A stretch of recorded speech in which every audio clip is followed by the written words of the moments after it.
Sienna God, hello all. Good afternoon, good afternoon, Water. Thank you for watching. So this is day 41, part C of reading Lone Wolf Alpha Squad, a copy over by James Rink. And these are his experiences. And I'm going to try and read faster so we can get done because we're almost there. And then I'm going to read another book. Anyway. Malcolm lost his wife on the mission. His body was successfully recovered and he was reanimated. His skin is now missing in patches and his face has cracks on them. Underneath you can see exposed wires.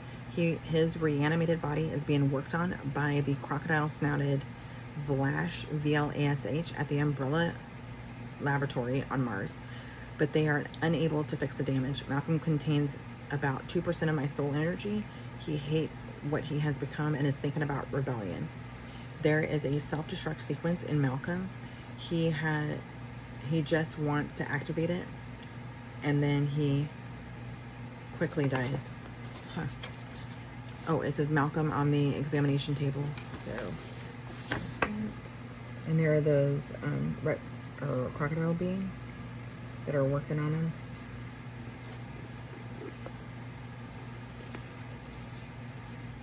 And even those screens, like that's like the stuff they showed us in Star Trek and stuff. Anyway, the reptilians decided that they could not save Malcolm and start over by creating a clone copy of him, which they call Malcolm 2.0. They disassembled him and put his remaining pieces in the pink goo of long-term stasis inside a regen tank. He is now located in an umbrella facility in a pocket reality under the moon of Lo, L-O, or I-O, maybe? It looks like a lowercase l, but anyway, their sister facility where he died is located on Mars and it has a more specialized cybernetic lab.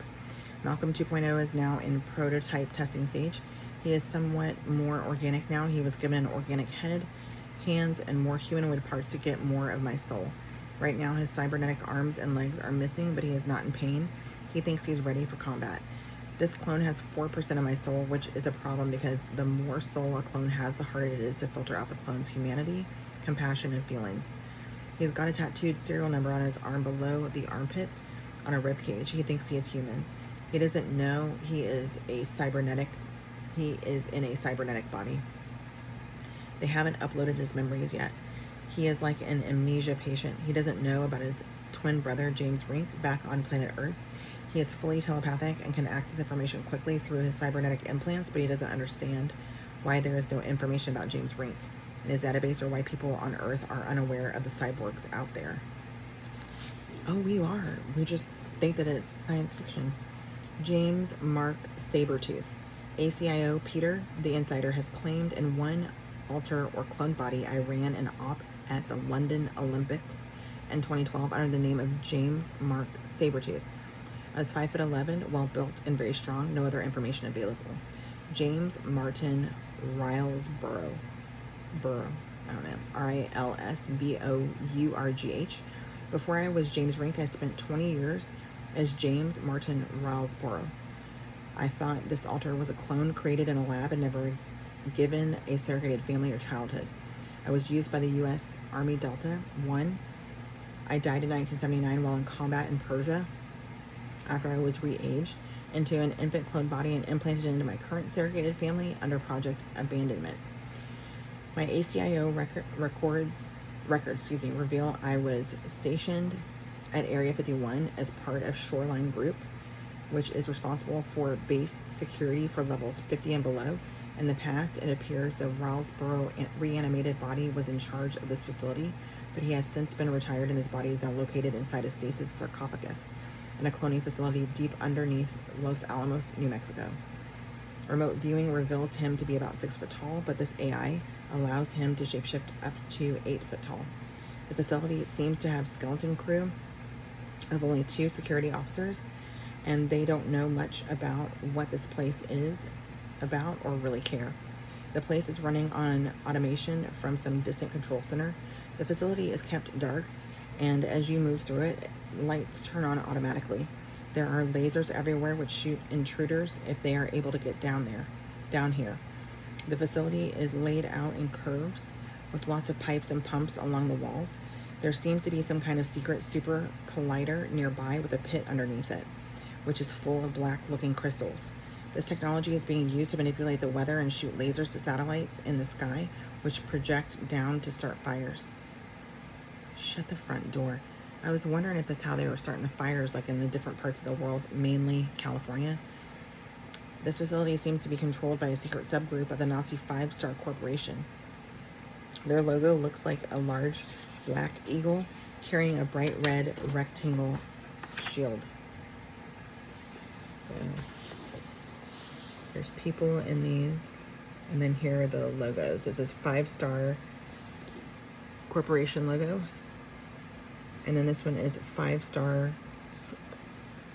subgroup logo on the sarcophagus lid. In the sarcophagus, Rylesborough is wearing a black shiny honeycomb sheath rubber suit and a helmet as a type of protective body armor.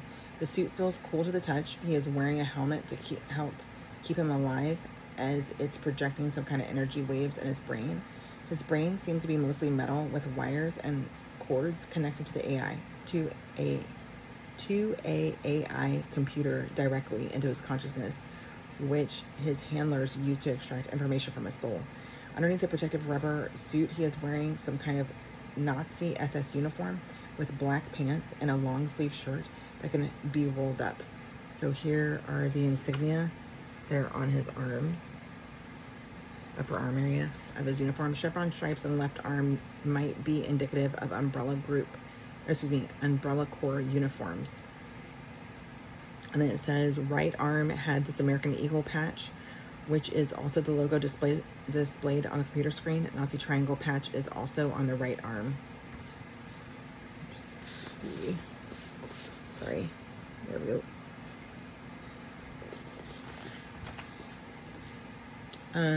Kragenspiegel, Kragenspiegel patches, indicative of SS, oh my God, Obersturmbannführer rank, Obersturmbannführer rank. Below his head, everything seems to be metallic. This guy almost entirely a machine now. His chest looks like it contains some kind of Tesla plasma globe. There's a badge on his sleeve which looks like an eagle and a red rectangle below it. There is an insignia on the uniform patch with a name on it, Sergeant something, a commander, head of operations. I think name was Stryker. Here's what it looks like in there, and there's that image of the light emitting thing in there.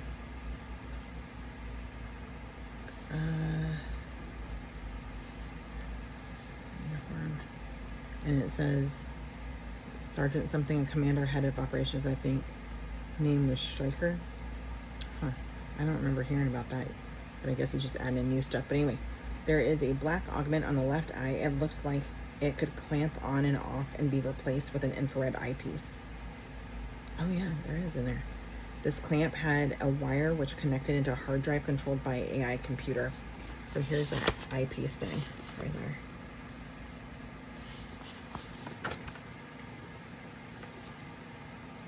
By an AI computer in the laboratory. This computer also connects with other clone bodies of mine. The computer screen shows a strange-looking U.S. government symbol and eagle with words below it.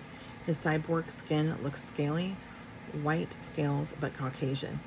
His biceps are bigger than its head, and he has a huge chest. His right arm had a tattoo which looks like a triangle symbol with the Eye of Horus and a swastika inside the center. His hair is white. His face looks very similar to mine, but older and more wrinkles. In my civilian life, I have tactile memories associated with my cyborg left eye, resulting in a burst retina, blood vessel, and spots on the lens of my left eye as a result of these experiments. It says Area 51 Nazi cyborg tattoo. Right there.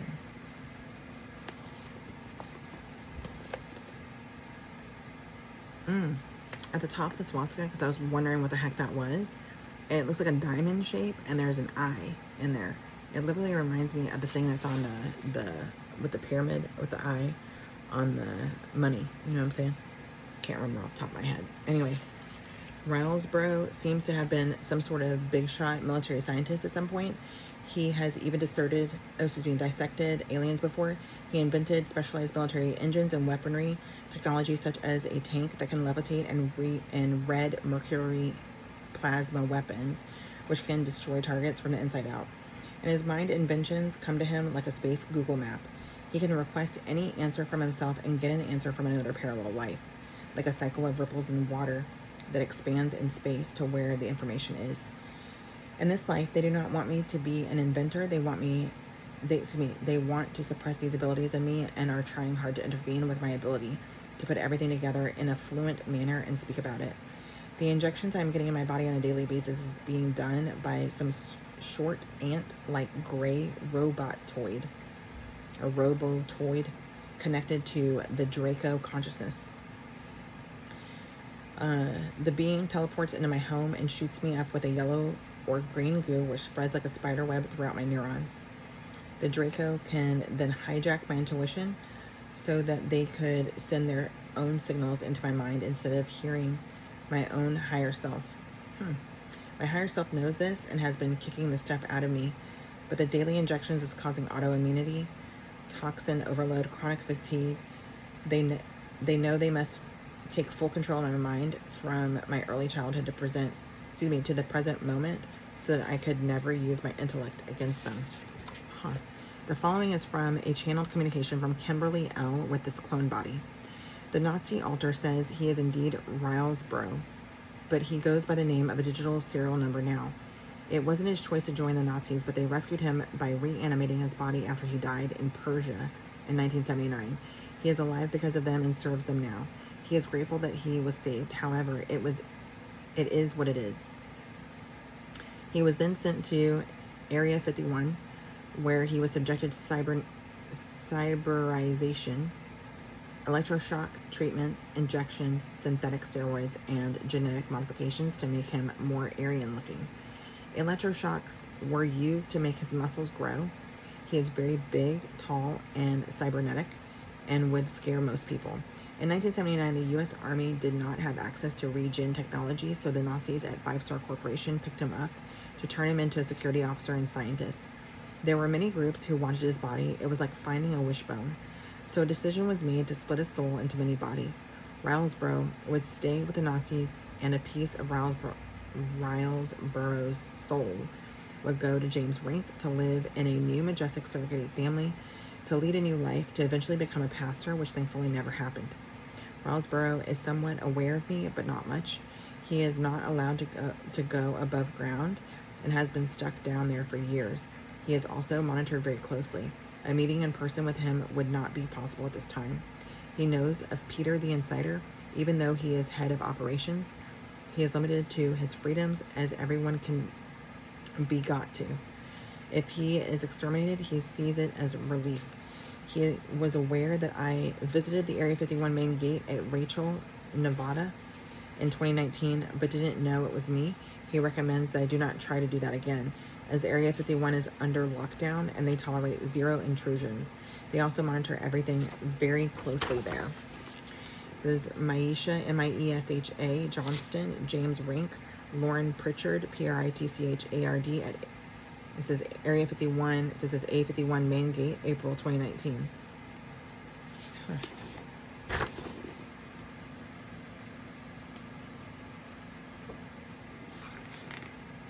So this is Miesha Johnston, and then Lauren Pritchard, and then James Rink.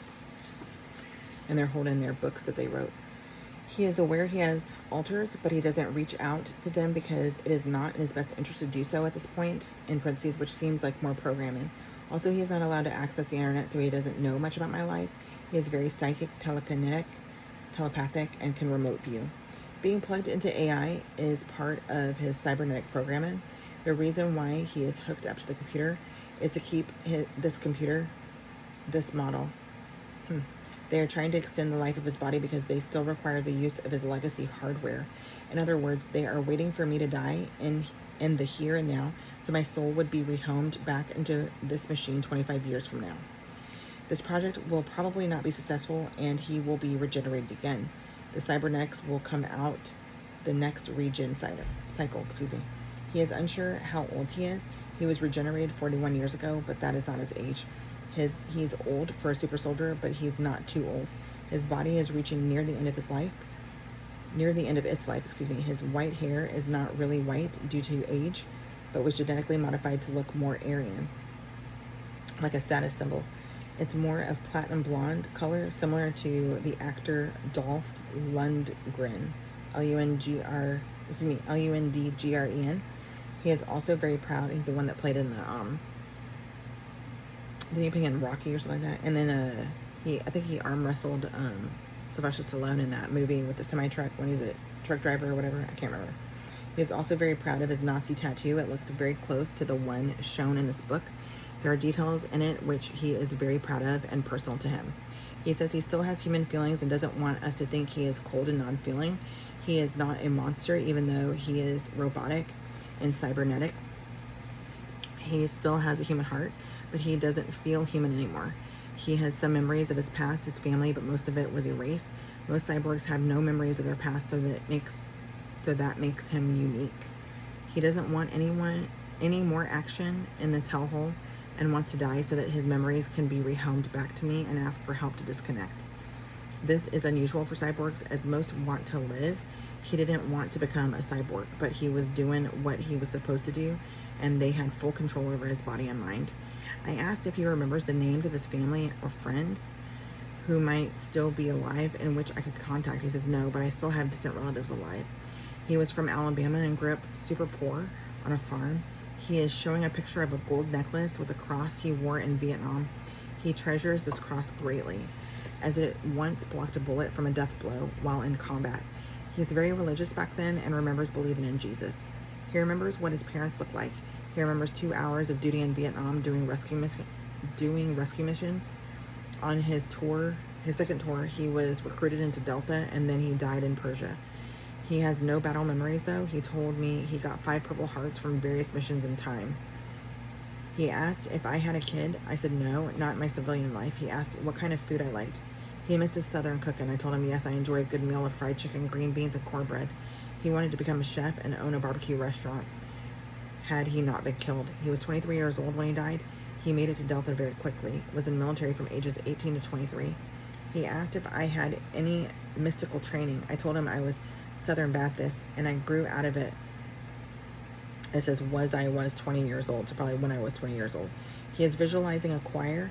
He wanted to know if I speak in tongues. I told him no. As a Southern Baptist, you are expected to remain quiet and keep your hands down in church. There is a small record of him out there, but he is not sure why I was unable to find any history about him. It is not uncommon for Shoreline to delete such records. They tend to scrub the local internet. It says a lot times when Shoreline takes soldiers off the battlefield, they erase the minds of the soldiers so they can have a clean break from the military. He says, in quotes, "We believe you received an injection," end quote. "I was recently injected in the back of my neck near my brainstem, which became a huge inflamed bump for a few days, resulting in fatigue and dizziness," end quotes. "They are regenerating you on a fly. It's to give you immunity against a biological weapon. Black Shield does not care about you or your body here. They are only interested in results in their programs. Hello, James. Nice to meet you. I know you are in North Carolina. I am glad we had a connection. I am needed now. It's nice to know you a little bit. I hope I can speak to you again soon, but there is a situation that is needing my attention. Thank you," end quote. And this says James Michael Rink, aka Agent Sabretooth Ultra MK MyLab, 5-4363, codename Delta 1, AI Systems Tech product number 274402043400032, and it has like 12 fours, and then the dots just keep trailing off. Main function: assassination, crowd displacement, remote view, and telekinetic warfare. Project name: Recovery, Surrogate, Bleak, Abandon, Equalize, Operation Live On, Tailboat, Ravensky, Pink Mist, 714, Cyanide Torpedo, Eyes on Purple Mist, Stinky Eye, Stargate, Cyanide/2, stand down code 449337443, activation code A, and then it's got a bunch of dashes. I'll just show it to you. A bunch of dashes. It's redacted. How about that? Level 5 operative, Gen 5 biomechanical superhuman of the Alpha Attack Group branch of Ortega team. Team call name Alpha Wolf. And I gotta leave it at that.